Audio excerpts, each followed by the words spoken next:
En esports, al centre d'esports L'Hospitalet va encadenar ahir la segona derrota consecutiva a la Lliga en caure davant del Benidorm per 0-1. Una jugada aïllada del Benidorm al minut 26 va permetre que Cubillas es quedés sol davant Cravioto, a qui va superar en l'1-1 i va inaugurar el marcador. Després del gol de l'Hospi va despertar i va començar ja la porteria rival, arribant a crear fins a una dotzena d'ocasions clares.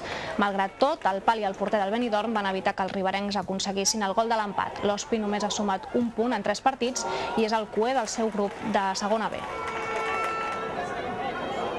Se nos ha puesto muy cuesta arriba, hemos intentado darle la vuelta a la situación, pero las ocasiones estaban ahí, el palo, el portero, bueno, yo creo que hemos hecho todo para menos no haber perdido el partido. Te quedas con una sensación de rabia, no más.